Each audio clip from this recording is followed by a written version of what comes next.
નમસ્કાર મિત્રો, સ્વાગત છે તમારું અમારી યુટ્યુબ ચેનલમાં. મિત્રો, શિક્ષકોની ભરતીને લઈને વધુ એક મોટા સમાચાર સામે આવી રહ્યા છે. શિક્ષકોની ભરતીમાં કૌભાંડ થયો હોય તેવું જોવા મળી રહ્યું છે.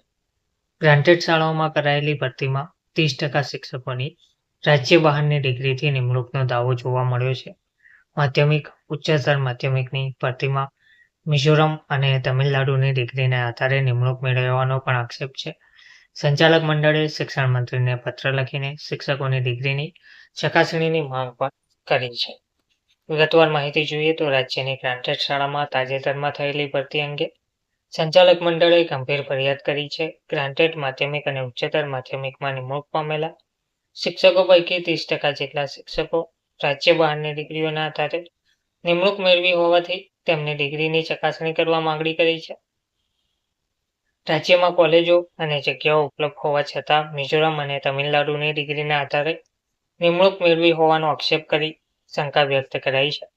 આ માટે સંચાલક મંડળે રાજ્યના શિક્ષણ મંત્રીને પત્ર લખીને છેલ્લી નિમણૂક પામેલા ઉમેદવારોની શૈક્ષણિક લાયકાત અને રાજ્ય બહારના પ્રમાણપત્રોની ચકાસણી કરવા માટે માંગ કરી છે.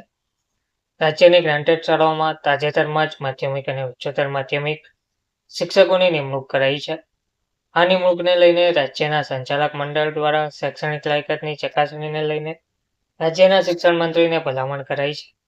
જે શિક્ષકોની ભરતી થઈ છે તેમાં ઘણા બધા શિક્ષકોની ડિગ્રી રાજ્ય બહારની યુનિવર્સિટીઓની હોવાનું જણાવી ડિગ્રી પ્રત્યે શંકા વ્યક્ત કરાઈ છે.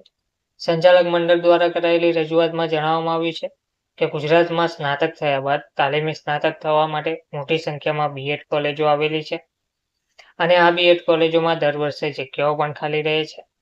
આ જ રીતે બીએડ થયા બાદ એમએડ અભ્યાસક્રમ માટે પણ બીએડ કોલેજો સંલગ્ન અનુસ્નાતક કેન્દ્રો આવેલા છે. આ ઉપરાંત રાજ્યમાં તમામ યુનિવર્સિટીઓ સંલગ્ન એમએ, એમકોમ, એમએસસી અભ્યાસક્રમો ચાલી રહ્યા છે. આમ રાજ્યમાં જ પૂરતી સંખ્યામાં કોલેજો અને જગ્યાઓ હોવા છતાં રાજ્ય બહારની ડિગ્રી મેળવવા માટે જાય તે બાબતને સંચાલક મંડળ શંકાસ્પદ ગણે છે. રાજસ્થાન અને બિહાર તથા દેશના ઘણા બધા રાજ્યોમાં ત્યાંના ડોમિસાઇલ હોય તો જ કાયમી શિક્ષક તરીકેની નોકરી મળે છે. રાજ્યમાં છેલ્લી ગ્રાન્ટેડ શાળાઓની ભરતીમાં માધ્યમિક અને ઉચ્ચતર માધ્યમિક વિભાગોમાં પસંદગી પામીને નિમાયેલા શિક્ષણ સહાયકની કાયમી જગ્યા પરના મોટાભાગના ઉમેદવારોની શૈક્ષણિક લાયકાતોની ચકાસણી કરવામાં આવે તો લગભગ 30% ઉમેદવારો પાસે ગુજરાતની યુનિવર્સિટીઓની ડિગ્રી ના હોવાનું અને રાજ્ય બહારની ડિગ્રી હોવાનું સંચાલક મંડળનો આક્ષેપ છે.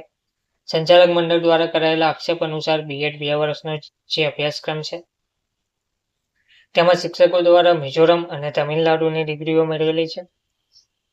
અનુસ્નાતક સંદર્ભે પણ મહત્તમ ડિગ્રીઓ ગુજરાત બહારના રાજ્યોની છે.